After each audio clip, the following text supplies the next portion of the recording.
보실 성경 말씀은 이사야 59장 1절 2절입니다. 여호와의 손이 짧아 구원하지 못하심도 아니요 귀가 둔하여 듣지 못하심도 아니라 오직 너희 죄악이 너희와 너희 하나님 사이를 갈라놓았고 너희 죄가 그의 얼굴을 가리어서 너희에게 듣지 않으시게 함이니라. 아멘.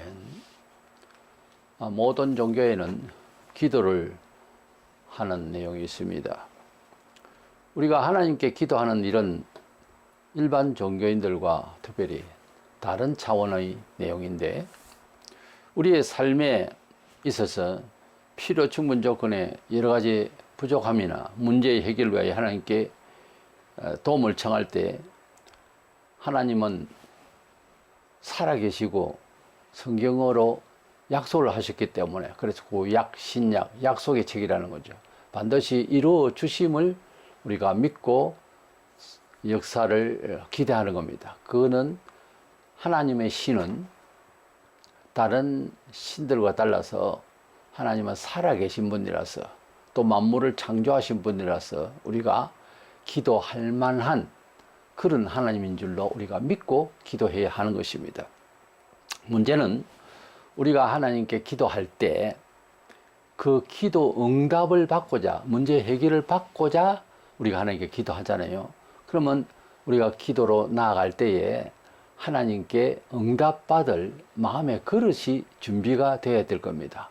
뭔가 부족해서 그릇을 가지고 채우려고 나갈 때 그 그릇이 어떤 그릇이 되어야, 마음의 그릇이 되어야 되겠느냐 하는 겁니다. 그래서 기도 응답의 준비라는 주제로 말씀을 나누고자 합니다. 문제는 하나님께 나아갈 때 예배의 정신도 그렇지만은 특별히 내가 기도하는 마음으로 또 무슨 구체적인 기도를 가지고 나아갈 때는 반드시 하나님 앞에 불의한 점이 있으면 그것을 정리하고 나가야 됩니다. 가령 한 예를 들어서 어떤 일에 내가 불의하게 돈을 착취를 했다, 혹은 사람에게 해를 끼쳤다, 이런 일이 있으면 예배 전에 그것을 해결하고 들어오라, 그렇게 말씀을 하고 있거든요, 성경은. 그래서 그런 타인에게, 형제에게 잘못된 것을 해결하고 내게로 오라, 이렇게 되어 있기 때문에 예배에 나아가는 것, 기도로 나아가는 것은 반드시 하나님 앞에 내 마음에 무슨 목적이 있어서 기도를 하고 응답을 받으려고 하면 응답받을 마음의 그릇으로 준비된 그릇이 되어야 한다는 거죠. 그것이 회개입니다. 청결한 마음입니다. 약간의 도덕적으로 해석할 수 있는 정서, 도덕심, 이런 것이 아니라 분명하게 말씀하신 하나님의 말씀에 벗어난 거 있으면은 바르게 정리를 해놓고 기도를 해야 된다, 이거죠. 남의 것을 훔치고 잘못됐다, 참 회개한다 그러고 반성만 하고, 그리고 하나님께 나아가서 이제 훔친 것은 아예 잊고 회개했다고, 이제 다른 거, 그래서 우리 자식 잘 되게 해주세요, 뭐 이런 식으로 되면 말이 안 된다는 거죠. 그것을 돌려줘야 되고, 원래 것을 돌려줄 뿐만 아니라 잃어버렸을 때 큰 상처를 받았기 때문에 최소한 4배나 갚아야 된다든가, 구약에는 아주 철저히 그 마음을 헤아려서 그걸 율법이네 어쩌네 하지만은 그 다 양심의 법이요, 알고 보면. 그래서 그 사람이 마음에 협조할 수 있도록까지 몇 배를 더 하더라도 돌려줘야 됩니다. 그것이 진짜 회개입니다. 그래 안 해도 회개가 됩니까? 그럼 마음이 편해졌네요? 절대 그렇지 않습니다. 회개는 하나님이 하셔도 죄의 열매는 어떤 거는 아예 평생 고치지도 못하는 죄를 범할 수도 있어요. 그러니까 하나님 용서하시는 하나님만 생각하지 마세요. 하나님 백성은 어쨌든지 예수 믿으면 구원은 받겠지만은 죄의 열매는 반드시 받고 맙니다. 그렇기 때문에 죄를 안 지으려고 해야지, 죄 짓고 가볍게 생각하고 용서함을 받는다 하는 그쪽에 포인트를 두면 안 된다고 말해요. 사람을 죽였다, 그럼 회개했다, 그러면 용서를 받았죠. 분명히 용서받을 수 있습니다. 그러나 그 죽은 사람 유가족들하고 죽은 사람 돌아와요, 못 와요? 못 돌아오니까 그에 대한 해가 계속 남는 거예요. 그만큼 죄라는 것은 무섭게 그 여파가 있습니다. 때문에 해결을 하려면은 본인이 가지고 있는 여러 부담되는 것을 다 회복해야 됩니다. 다 갚을 것은 갚고요. 그렇게 안 하고 기도를 하는 것은 잘못된 거예요. 수많은 교인들이 그냥 교회 와서 기도한다 하지만은 글쎄요, 하나님이 받으실까요? 아, 그래도 받는다. 그런 거 없어요, 성경에. 구약시대에는 마음의 표시가 제물을 드리는 거예요. 내가 이렇게 죄를 졌습니다. 하나님께서 제물로 통해서 속죄함 받도록 했습니다. 근데 제물을 받으시는 것은 하나님이 고기 굽는 거 좋아하시고 뭘 받으시는 걸 좋아해서가 아닙니다. 그런 내용을 통해서 마음에 내가 죽어야 할 짐승을 잡을 때도 그런 마음으로 정성 들이는 하나의 매체로서 제의적으로 하나님께 나아갈 수 있도록 한 것이지, 마음이 그렇게 안 되면 안 되는 거예요. 제일 처음에 제사를 드리는 가인과 아벨의 제사가 있잖아요. 아벨은 짐승을 잡아서 드렸고 가인 형은 곡물을 드렸어요. 근데 아벨 제사는 받으시고 곡물을 드렸던 형의 제사, 가인의 제사는 안 받으셨거든. 그래서 복음적으로 해석한답시고 아벨은 피를 바쳤으니까 짐승을 잡아서 받으셨고 곡물은 메마르니까 안 받으셨다. 엉뚱한 소리를 하는데 그게 아니고, 나중에 보면 곡물을 하나님 앞에 얼마나 제물로 드립니까? 제사 드리고 감사하고. 그게 아니고 곡물이고 뭐고 다 하나님이 받으시고 하나님의 것이에요. 다 바쳐야 되는 겁니다. 그런데 가인 형님이 그 시기가 나가지고, 이유는 하나님이 제사를 받지 않은 것이 내용이 있어서 안 받으셨는데, 미워하고 화가 난 것은 동생에게 이제 분풀이를 하는 겁니다. 그래서 동생을 들여 나가서 죽였어요.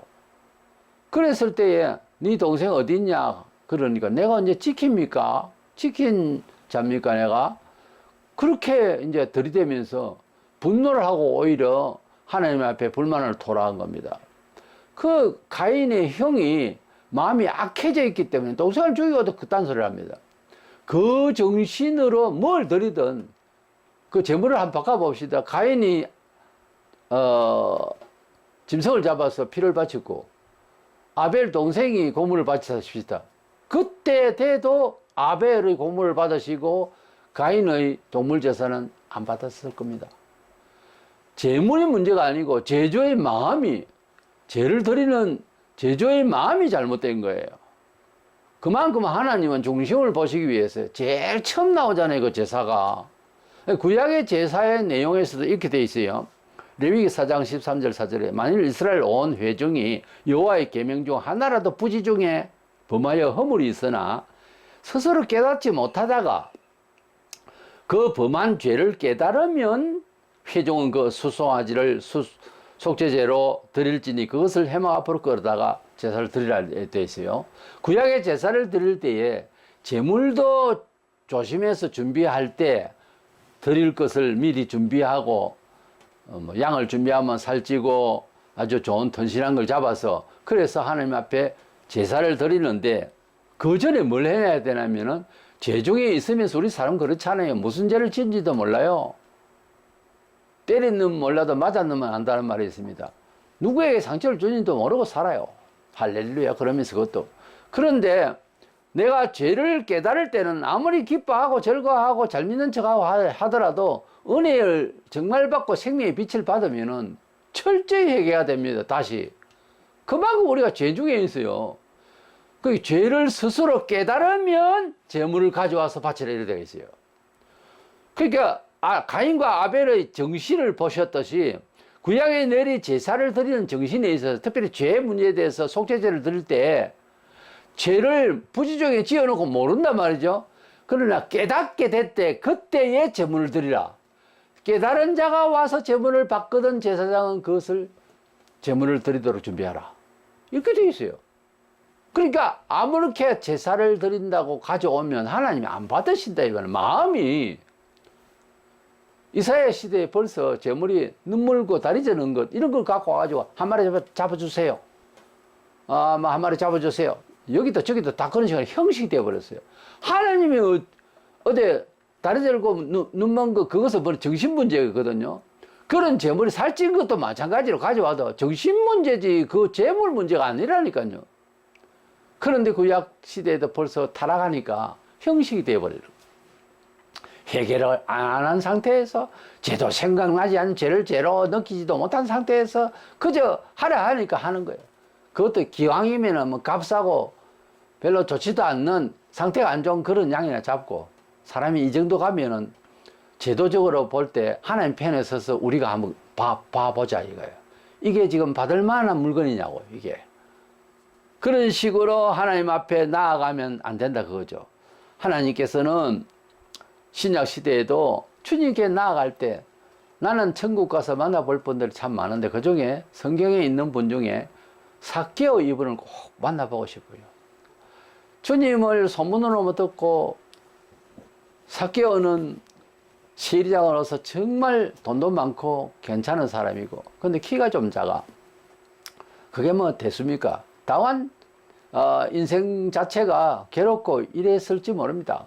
구원이 필요하고. 그랬을 때 예수님께서 자기 동네를 지나가는 과정에 뽕나무에 올라가서, 거기에 올라가서 키도 작은 사람들이 많이 웅성거리고 가니까 위에서 이렇게 쳐다보려고 예수가 어떤 분인지, 또는 구원을 위해서, 그래서 올라가서 이렇게 복을 내밀고 있는데 다른 사람들은 보이지도 않는데 예수님은 벌써 아시잖아요. 삭개오야 내려오라 하니까 너무 기뻐서 내려와서 팔짝팔짝 뛰면서 집에 가서 예수님을 앉히고, 그리고 거기서 선서하듯이 자기가 죄를 짓다 이런 거야.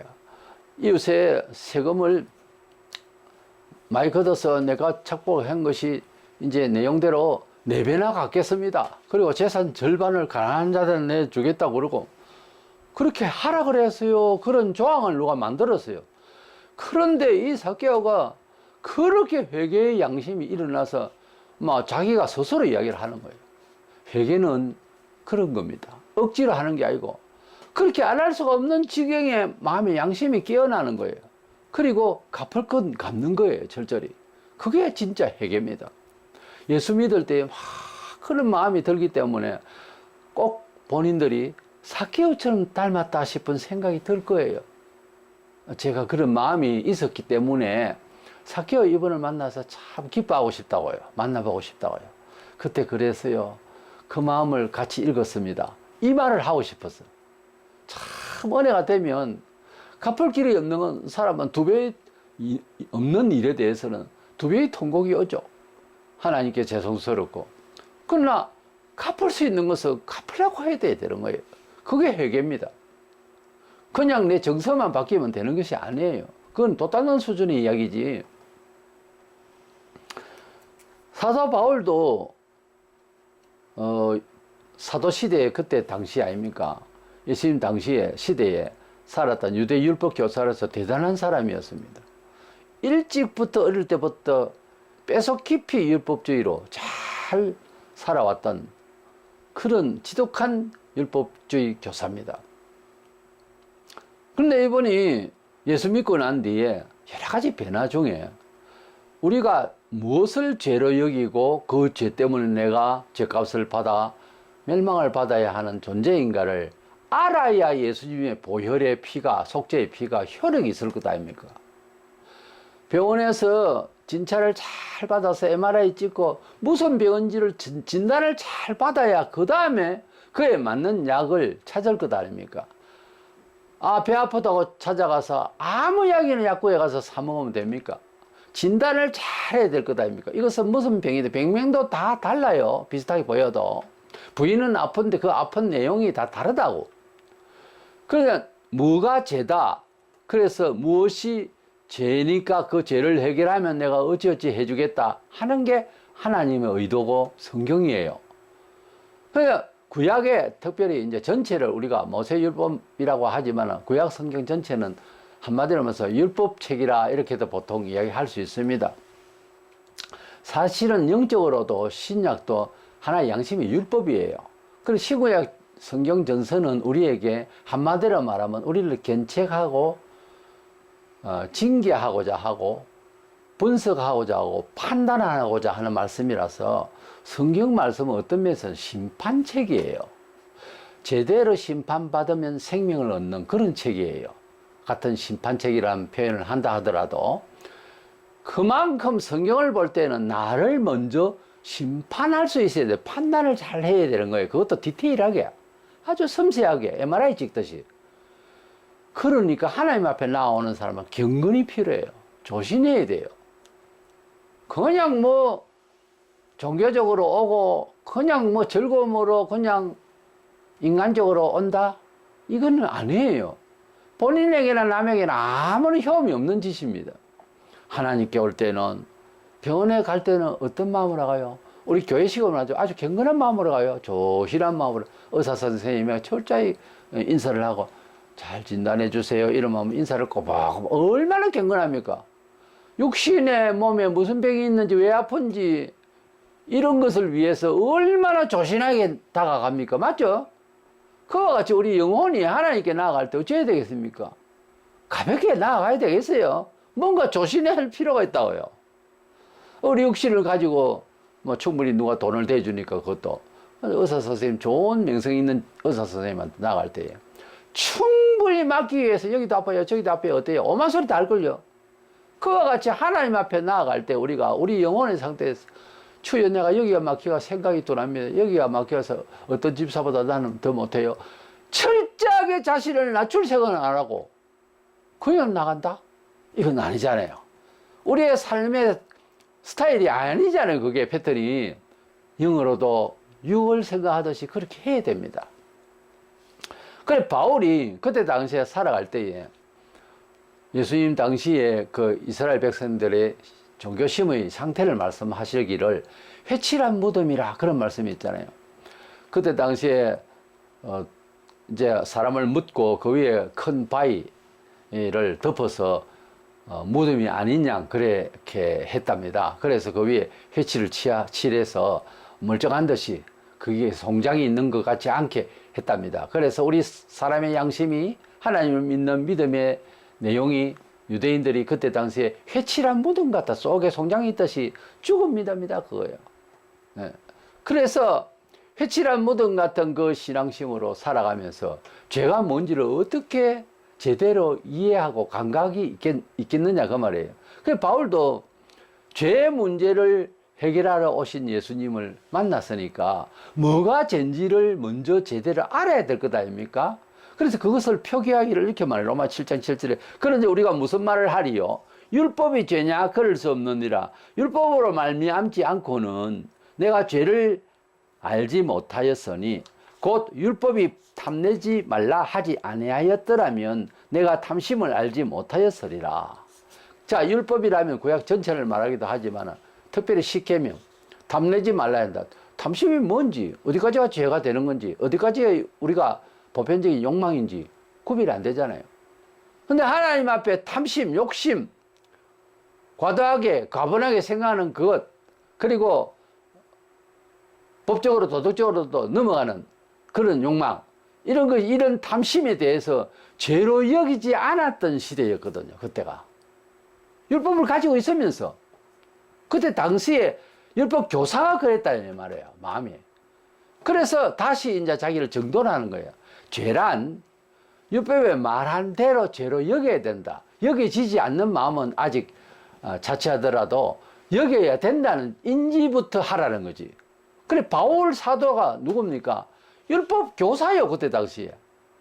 무엇이 하나님 뜻인 줄을 구별해 주는 교사란 말이에요. 근데 그게 안 돼, 그 작동이 안 되기 때문에 나라는 존재는 원죄인으로서의 존재를 말합니다. 내가 무엇이 죄인 줄로 모르는데 율법에 탐심을 내지 마라, 탐내지 말라 하지 안 했다면 죄를 여기지 않을 뻔했다는 거지. 그러니까 우리가 어느 정도인가 하면 그때 당시에 내가 죄를 지어도 사회적 죄를 짓거나, 이건 사회적인 영향이 있거든요. 그리고 하나님을 경외하는 형식으로 하는 이 모든 종교적이고 사회적이고 윤리적이고 도덕적 인간관계 모든 것이 죄로 여기지 않는 마음 때문에 멸망한 겁니다, 이스라엘이. 그리고 이미 말세에 대해서 교회도 너무 어지럽고, 거의 뭐 유럽 교회는 뭐 80년대부터 벌써 독일 같은 2300여 교회가 다 팔리었다 하거든요. 지금 우리나라도 예배당 팔리고 있잖아요. 이런 말세가 되다 보니까 현상이 뭐냐면 여호와 하나님을 두려워하는 인지가 감정이 없어졌다는 거예요. 중요한 거는 무슨 뭐 한 가지 무슨 사람이 때렸다, 도둑질했다 이런 정도가 아니고 그걸 죄로 여기는 마음이 없어졌다는 거예요. 이게 이제 문제입니다. 죄를 죄로 여길 수 있어서 고민이 되고 근심이 되면 아직 살아있는 거예요. 가능성의 사람이라니까. 근데 이걸 죄로 여기질 못하는 이 심정이 되면 이건 이제 문제가 심각한 거지. 그래서 성경에 말씀하시기를 너 이렇게 살라 하고 여러 말씀을 주셨으면 그 말씀도 안 되면 죄인 줄 알아야 됩니다. 죄인인 줄 알아라 그 말이에요. 죄인이 죄를 짓고 부끄러워해야 되는데 부끄러움이 없어요. 왜? 인지가 안 되기 때문에. 인지는 하는데 감동도 안 되기 때문에. 그래서 그만큼 성경은 뚜렷하게 사람을 진료하고 있고 판단하고 진단을 하고 있는데도 불구하고 의사 선생님에게 대들듯이 내가 왜 암입니까? 내가 왜 암입니까? 다 돌팔이네. 난 건강해. 이래 들은 사람하고 똑같은 거예요. 그래서 대부분 사형 선고받는 그런 병이면 다른 병원도 또 가보거든요. 왜 가볼까요? 의심이 자꾸 되는 거야. 내가 나를 믿는 것하고 의사 선생님이 말하라고 다르니까. 맞죠? 큰 병원은 다 되기만 해. 다 같은 말을 하지, 대부분. 특별히 잘못되는 사이면 기계가 거짓말 할 수도 있고, MRI 여도 병원 찍어보고, 저 큰 병원도 찍어보고, 똑같은 거예요. 그러고 나한테 서너 군데 다리 놓고 나도 말 앉아나면 이상하다. 아닌데. 이게 사람입니다. 자기 몸을 생각하는 게 그렇단 말이에요. 영혼의 상태도 마찬가지. 내가 하나님 앞에 이 목사님의 말씀을 통해서 들었는데 괜히 그 죄라고 그러네. 기분 나빠 다른 교회 간다. 그 교회가 완전히 타락한 교회 아닌다면 또 죄는 이것이다 하고 말하는 경우가 생길 거예요. 사실은 교회에서요. 어느 시간에 누가 와도 우리는 죄인이라는 이야기를 하고 예수의 피를 받아서 용서받아라는 그 이야기가 설교의 주제가 돼야 됩니다. 본래는 뭐 믿음으로 잘했더니 복을 받았다 이 이야기를 충만하게 하고 있는 이 한국 교회가 그래서 문제요. 죄를 회개할 내용을 왜 그렇게 중요한가를 축복받기 위해서 축복을 바로 받고자 하는 그 마음이 아니라 받기 위한 선행돼야 될 회개 문제를 설교를 안 하니까 자꾸 죄가 깊어지는 거예요. 우리는 하나님 앞에 이와 같이 우리 자신을 죄를 죄로 여길 수 있는 성경의 원리를 알고 조심해야 할 필요가 있다. 예수님께서 복음을 전파하실 때에 세례 요한도 마찬가지로 마가복음 1장 15절에 이르시되 때가 찼고 하나님의 나라가 가까이 왔으니 회개하고 복음을 믿으라 하시더라. 자, 믿음이 먼저입니까? 회개가 먼저입니까? 회개가 먼저입니다. 회개하고 복음을 믿으라. 회개는 뭐 별 큰 죄도 없고 그거 뭐 들으면 기분 나쁘고 하니까 복음, 기쁜 소식, 좋은 이야기, 축복된 이야기가 먼저 주세요. 우리가 믿을게. 그러고 있는 거예요, 지금 한국교회가. 회개하고 복음을 믿으라. 회개하고 재물을 바치라. 성경은 시구야 똑같다니까요. 그래서 먼저 정리를 먼저 해야 돼요. 양심적으로, 행동적으로 우리가 생활 속에서 뭐가 잘못되어 있으면 그걸 해결을 하고 그 다음에 뭐 복을 달라든지 믿으라고요. 근데 이게 20세기 초에 적극적 사고방식 이런 것들이 들어가지고 온 교회가 먼저 뭘 하나님 앞에 달라고 하기 시작한 겁니다. 그럼 회개는 안 하고 계속 뭐 먹이려고 하고 하니 설사를 하는 거죠. 병을 치유를 안 하고 내적 치유는 안 하고 위장이 잘못됐는데 자꾸 먹고 싶은 것만 먹으니까 그게 소화가 되고 뭐가 되겠어요. 상황이 그렇다 이 말이에요. 때문에 하나님 앞에 나아갈 때 응답받을 준비가 먼저 돼야 되는, 믿음이 먼저다 하지만 그게 아니에요. 회개가 먼저예요. 성경적으로는.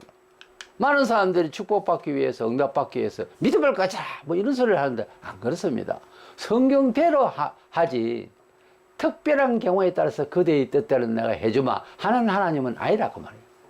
그래서 회개를 먼저 해야 응답을 받는 준비의 그릇이 된다. 두 번째, 그 다음에 응답하신다면 응답하실 때 응답하신 것을 받을 준비도 돼 있느냐 하는 겁니다.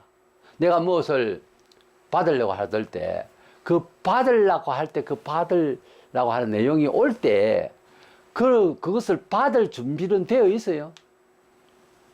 예를 들어서 내가 숫자로 찌면은 50을 달라 했어요. 그것도 믿음으로 비전을 크게 가져서 50입니다. 근데 하나님께서 50이 아니고 필요해서 500을 줬다 칩시다. 그러면 여러분은 그것을 받을 그릇은 돼 있습니까? 제가 드리는 둘째 돼지의 말씀은 구하는 만큼 받을 만한 그릇은 돼 있느냐고요. 앞에는 회개의 그릇이고요. 이번에는 그것을 받을 만한 그릇으로 크기가 맞냐고요. 받을 만한 그릇은 제가는 종기만한 작은 그릇이면서 그렇게 주시옵소서 하고 했는데 하나님께서 축복을 담을 그 양은 큰 다라이만큼 내려주실 때 그걸 어떻게 받으랍니까? 그러니까 받을 만큼의 그릇이 준비되어야 되는 거예요. 이 말은 잘 알아들으셔야 되는데 무엇을 구할 때에 그것을 받으면 그래 달라 하니까 내가 준다 이거지. 그랬을 때에 그것을 가지고 어떻게 사용할 그릇이 되어 있느냐고. 응답을 받을 그릇은 되어 있느냐 이 말이에요. 그게 중요한 겁니다. 대주오시면 주시옵소서 이게 이제 문제거든요. 회개해가지고 기도한다 치더라도 어느 선까지 어떻게 내가 너에게 기적을 베풀어서 무엇을 안기다 줄 건데 그것을 가지고 사용을 할 그릇이 돼 있느냐고. 받을 것을 하나님께서 주실 응답을 어떻게 너가 활용하고 어떻게 할 준비는 돼 있느냐 이겁니다. 제 질문은. 창세기 17장 1절에 전능하신 하나님 이렇게 했어요. 우리가 무슨 일을 닥치든지 간구하면 돌이켜보세요. 진정으로 기도한 거 안 들어준 바가 있는가? 시간이 좀 더 흘렀다, 나중이다, 처음이다, 아주 뒤에 얻었다 싶어도 응답 받을 때는요, 벌써 이렇게 응답을 해주십니까? 이렇게 되네, 사람이.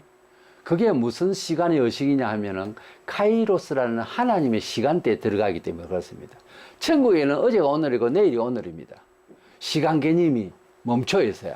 영원입니다. 그런 것을 응답받을 때 잠시 하나님의 시간대에 탁 얹어져요, 사람이. 사람이 시간의식을 그렇게 되는 것이 희한한 게 고속도로에서 시속 110이다, 120이다, 세계는 급한 일이 있어서 빨리 달 수도 있겠죠. 또 훤하니까 한번 차도 세게 밟아줘야 되겠다 싶어서 시속 140, 어떤 사람은 170, 막 200까지 넘어가는 사람도 있던데 상당히 위험한 이야기고 확 달려오다가 이제 빠져내려와서 시내로 들어가잖아요. 시속 80, 100이 감각이 없어요, 잘. 시속 80이 올라갔는데도 시내에서 그래서 달렸으면 위험하죠. 그래서 시속 3, 40밖에 안 느껴져요. 시간의 느낌이나 물리적 공간적인 느낌은 우리 사람이 여러 번 변합니다. 이렇게 달라요. 시간을 말하자면 히스토리컬한 그러한 크로노스의 시간대가 있고요. 어제, 오늘, 내일 과학적으로 이렇게 생각하는 시간이 있고 카이로스적인 하나님의 시간대, 영원의 시간이 우리에게 응답을 받을 때 잠시 느껴요. 어제, 오늘이 없어져. 벌써 이렇게 주십니까? 조금 전에 기도한 것 같은데. 3년 동안 기도할 수 있고, 2년 동안 기도할 수 있고, 1년도 기도하고, 한 달, 두 달도 기도할 수 있는데, 응답은 조금 전에 기도했는데 응답한 것 같다, 그 말이야. 그런 시간대 의식으로 간다고, 사람이. 비록 육신을 가지고 있고, 죄인이고 하지만은, 하나님이 가끔씩 우리를 만나 주실 때는 당신의 시간대 의식으로 싹 집어넣어 버려. 순간적으로. 그럼 눈물이 나고, 감격이 있고, 갑자기 흔들립니다, 사람이. 너무 감동되어서. 하나님의 시간대, 그 시간대를 접하기를 정말 축복합니다. 참 귀한 겁니다. 하나님의 시간대를 붙잡기 위해서 우리는 기도 열심히 하고, 깊이 하고, 간절하고, 부끄러움을 또 회개하고, 이런 모든 하나님의 뜻대로의 삶을 이제 따라가려고 하는 애쓰는 이유가 하나님의 시간대에 접목하기 위해서 그렇습니다. 하나님이 시간대 딱 접목하면 세상에 온데간데 없고 그 어디나 천국이 되고 어제 오늘은 내일이 없습니다. 딱 그 시간대 들어가면 의식이 세계가 그러니까 정서가 확 바뀌어버려요. 바로 그 정신이 천국에 간다고. 그러니 어찌 어제 오늘 내일의 염려 속에서 사는 정서가 되겠느냐고요.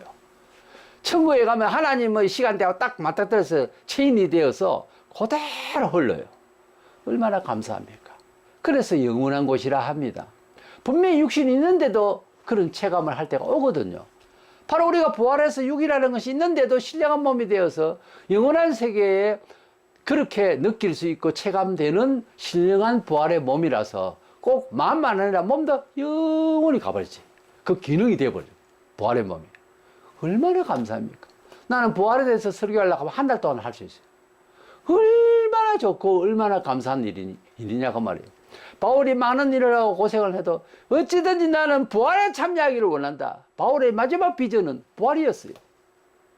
그것이 기독교의 근본 목적이 돼야 되고 지구 끝까지 그래 돼야 되는데 오늘날 부활보다 부요, 부 자체가 그냥 희망이 돼가지고 이게 문제란 말이에요.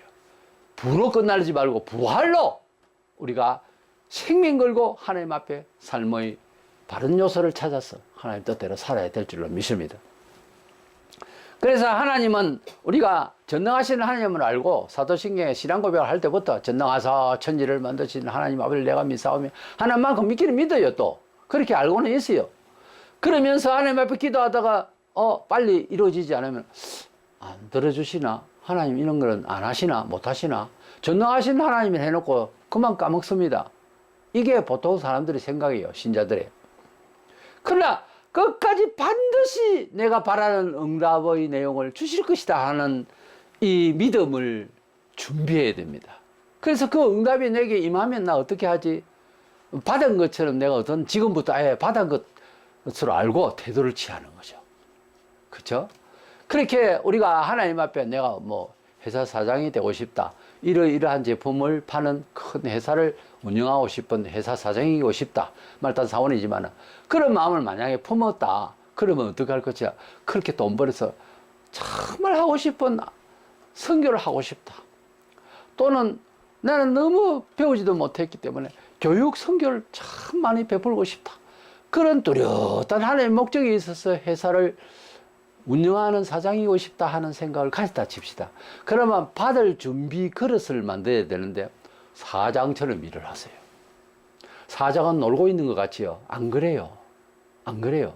사사건건히 염려를 가지고 일을 돌보고 있습니다. 그 마음으로 일을 하면은 난 시간만 때우는 사원을 보급받는 사람이다. 이런 중심으로 안 살지.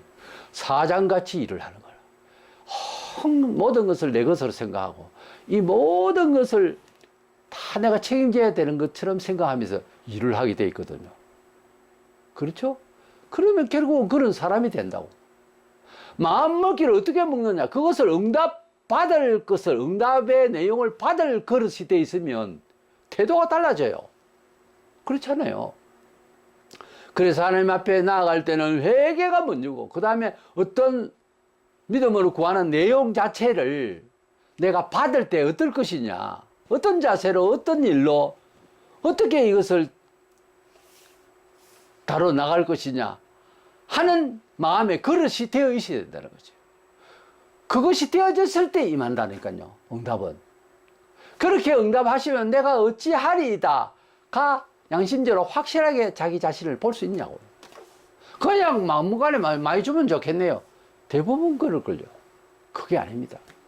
주시면 내가 어찌어찌 하나님 앞에 또 방향으로 이 일을 선한 영향으로 살 겁니다. 목숨마저 더 연장하여 주시면 할 내용이라면 그 목숨으로 뭘 할 거라는 받은 응답에 대한 각오가, 받은 응답에 대한 치리가 마음에 준비되어 있습니까? 오늘 기도에 대한 내용을 들으시는 여러분은 생각을 좀 달리 해야 될 겁니다. 기도는 새벽기도다, 금식기도다, 철학기도다, 산기도다, 금식기도다 하면서 그게 어떻게 해내는 종교적 어떤 의무처럼 생각하면 안 되고, 기도를 가서 밤새도록 울며 불며, 물론 그럴 수도 있는데 그것이 헛될 수도 있다는 거지. 기도를 많이 하기 위해서 시간을 많이 들이고 금식한다고 배고프지 말고, 내가 처신이 잘못된 있는 것을, 이웃에 잘못됐으면 그 해결부터 먼저 하세요. 그러면 속이 후련하고 기도 응답받은 것 같이 그렇게 맑아집니다. 그리고 구해라고요. 그러면 그 구한 것을 받을 만큼의 양심이 딱하니 정제된 마음이 생깁니다. 그 그릇을 준비하라고요. 야고보 1장 6절 7절에 오직 믿음으로 구하고 조금 더 의심하지 말라. 의심하는 자는 마치 바람에 밀려 요동하는 바다 물결 같으니 이런 사람은 무엇이든 주께 얻기를 생각하지 말라. 첫 번째 기도할 때 회개하고 기도해도 우리의 정신구조가 그렇게 잘 안 돼서 하는 말인데, 야고보는 구할 때에 전능하사 천지를 만드신 그렇게 외쳤으면 조금 더 의심하지 말라는 거예요. 의심을 하면 바람에 밀려나가는 요동하는 바다 물결 위에 어떤 배같이, 이런 사람은 아예 구하기를 얻기를 아예 기도도 하지 마라. 차라리 시끄럽다. 함께 기도하는 사람 옆에 소음이다 그지. 우리가 하나님께 기도할 때 창세기 17장 2절 전능하신 하나님으로 믿었으면 이런 일 저런 일 뭐 별 행행세세의 문제가 있죠. 무조건 미는 겁니다. 하나님 이걸 해결을 해 주셔야 되겠습니다. 내 양심으로 회개하오니 이 문제를 해결해 주시고 응답해 주시고 맑게 해 주시고 그 자리에 주의 뜻을 채워 주시기를 원합니다. 이렇게 하나님을 믿을 때는 무슨 일이든지 무엇이든지 오직 믿음으로 구하고 조금 더 의심하지 말라 그랬는데 얼마 안 가서 금방 의심합니다. 이게 이제 문제거든요. 의심하지 말라. 구할 때는 어차피 아버지와 아들 관계고 어차피 죄인을 구원하시는 하나님과 죄인입니다. 이 관계는 하나님 만드셨어요. 그를 구하라 하면은 그건 약속받은 거거든요. 조금 더 의심하지 말고 회개하고 기도해야 되는 것입니다. 빌립보 4장 6절에 아무것도 염려하지 말고 다만 모든 일을 기도와 간구로 너희 구할 것을 감사함으로 하나님께 아뢰라. 감사하는 것은 응답하실 하나님이시니까 감사하는 마음으로 아무것도 염려하지 말고 어떤 종류든지 어찌하든지 하나님 앞에 기도하라는 겁니다. 그래서 그 기도가 응답이 되어져서 내가 받을 때 그걸 받을 만큼 내 마음에 그릇이 되어 있는지는 참 중요한 게, 예수님 말씀하시기를 요한복음 14장 13절에 너희가 내 이름으로 무엇을 구하든지 내가 시행하리니 이는 아버지로 하여금 아들로 말미암아 영광을 받으시게 하려 함이라. 우리의 인생의 목적이 하나님을 영화롭게 하고 그를 즐거워하는 것입니다. 우리가 하나님께 구하는 기도 이 자체는 예배 중에 잠시 하는 순서가 아니라 일상에서 우리가 무엇이든지 간구하고 그 간구하는 내용을 응답받고자 하는 그 목적은 이렇게 해서 하나님께 영광을 돌리고자 합니다.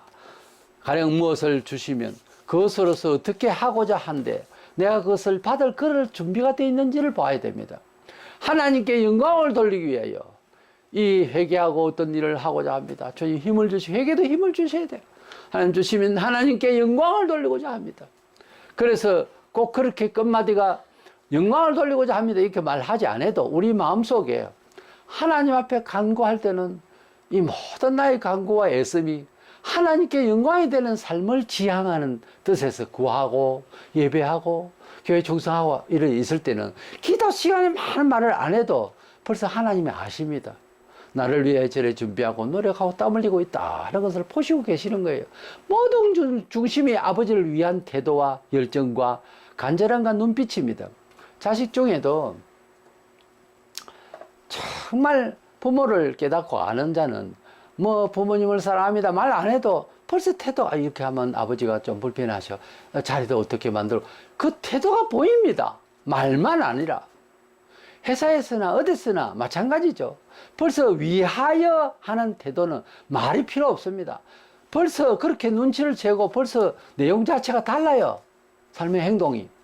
하나님 앞에 기도를 또 많이 해야 된다. 이것보다 어떤 면에는 하나님 앞에 나아가는 자세가 그 태도가 더 중요해요.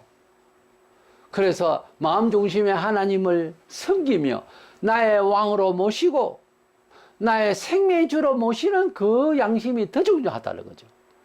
그렇게 하면 그렇게 많은 기도를 안 해도 혹시 하나님께서 함께 하셔서 영광 받으실 만한 그런 은행이 있어서 그를 잘 되게 하십니다. 행여 그렇지 못하다면 회개하고 또 기도를 많이 간절히 하면 이제 생활의 패턴이 앞서 그런 사람처럼 생활 중에 그렇게 하나님을 위하여 사는 태도가 이제 자꾸만 채워져 가는 거죠. 그래서 우리 그리스도인은 새벽기도를 열심히 하고 찬양을 열심히 하고 부지런히 교회 일을 많이 한다 쪽보다 하나님 앞에 살아가는 태도가 갖추어져 나가야 되는 거예요. 그래서 우리가 하나님 앞에 응답하기 위해서 우리가 갖춰야 될 기본적 준비가 뭐냐 하는 것을 오늘 말씀드렸는데, 먼저는 역시 늘 항상 우리는 병이 없는 것 같아도 병원 가서 진찰해보면 병 없는 자 하나도 없어요. 건강한 것 같아도 가보면 아주 무서운 죄가 들어앉아 있는 경우도 있고요. 우리가 하나님 앞에 늘 항상, 주님은 자신을 의원으로 비유하셨어요. 의인에게는, 건강한 자에게는 쓸데없지만은 이제 환자, 병자에게는 필요한 분이 의사지 않습니까? 내가 의인이다, 괜찮다 생각하고 죄를 무던히 생각하는 사람에게는 주님이 필요 없지만은, 주여 나는 죄인입니다. 나는 연약합니다. 나는 왜 이렇습니까? 나같이 부족한 자가 없습니다. 가슴짐에 회개하는 자에게는 주님이 나의 병을 위하여, 내 죄의 병을 위하여 의사가 되십니다. 때문에 우리는 하나님 앞에서 무엇이든지 회개하는 마음으로 나아가면 하나님은 얼굴을 돌이켜 우리를 봐주십니다. 본문에서 하나님과 우리 사이에서 얼굴을 가리고는 내가 가렸지, 하나님은 우리를 늘 보고 계시는데 내가 안 보이는 거예요. 왜? 죄가 나를 가렸다는 거예요. 하나님이 손이 짧아서 전능하지 못해서 그 역사를 못하는 게 아니에요. 내가 믿음이 없어서 그런 거예요. 내가 하나님을 믿을 수 있는 그릇이 눈이 안 열려서 그런 거예요. 마음다짐이 안 돼서 그런 거예요. 분명히 하나님은 응답하신다고 그랬고, 응답 받을 그릇이 준비가 안 됐기 때문에 못 받은 거지. 그래서 하나님께서 응답하실 만한 내용이 있으면 그걸 받아서 내가 얼마만큼 누리고 얼마만큼 영광을 돌릴 수 있을 것인지도 마음의 준비가 되어 있어야 정확하게 응답이 내립니다.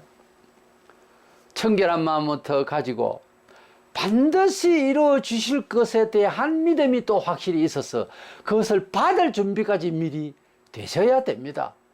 그래서 아까 예를 든 대로 그 일의 사장이 되려면 그 사장이 어떤 마음을 가졌을까를 살펴서 그 마음을 가지고 그 회사 일을 해야 되듯이, 하나님께 뭔가를 받으려고 했으면 받았을 때 어쩔 것이냐까지 마음의 준비를 하시라고.